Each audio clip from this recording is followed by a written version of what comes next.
હું છેલ્લા 2013 થી યુરિયા ડીએપી છોડીને પ્રાકૃતિક ખેતી કરું છું અને તે પૂર્ણ ગાય આધારિત ખેતી કરું છું। ત્યારે હું દરેક જગ્યાએ પૂરી પ્રાકૃતિક ખેતી કરું છું અને જે અત્યારે હાલ મારું જે અડધા વીઘામાં ફુલેવર અને કોબીજ વાવેલી છે એ ગાય આધારિત જ છે।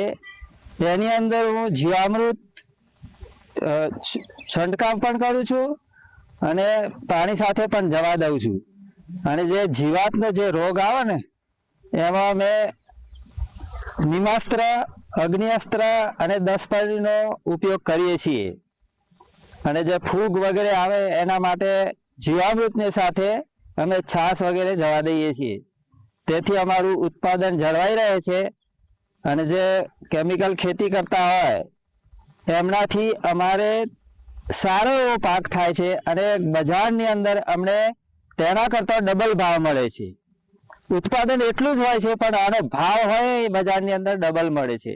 હાલ મારે ફ્લાવર છે 1 કિલોના 80 રૂપિયા મળે છે અને કોબીજ છે તે 60 રૂપિયા કિલો મળે છે। અમારે જે બાકી જે કેમિકલ ખેતી કરતા હોય એમને 10 મણ વેચતા હોય અને જો મારે 20 કિલો વેચાય ને તો એમના બરાબર જ પૈસા મળે છે મને। એટલે આવી ખેતી હંમેશા કરવી જોઈએ અને ગાય આધારિત ખેતી કરવી જોઈએ। જે સામે જીવામૃત વગેરે બનાવીએ છીએ તે ખાતરનો ઉપયોગ થાય છે અને જે આ વનસ્પતિ છે એમાંથી અમે જે 10 અર્ક વગેરે બનાવીએ છીએ તે અમારે મફતમાં જ દવા હોય છે। અમે કોઈ દવાનો કોઈ ખર્ચો જ કરતા નથી। અને આને જે બજારની અંદર જે પ્રાકૃતિક ખેતી કરતા ખેડૂતો પાસેથી લેવા માટે લોક અમારે ઘેર આવી જાય છે। બાજરી મારી અત્યારે હાલ 800 રૂપિયે 20 કિલો જાય છે અને મકાઈ 1200 રૂપિયે દેશી મકાઈ હોય તે 1200 રૂપિયાની 20 કિલો જાય છે અને ઘઉં 1400 રૂપિયે જાય છે। આવી ખેતી કોઈ જગ્યાએ હોય?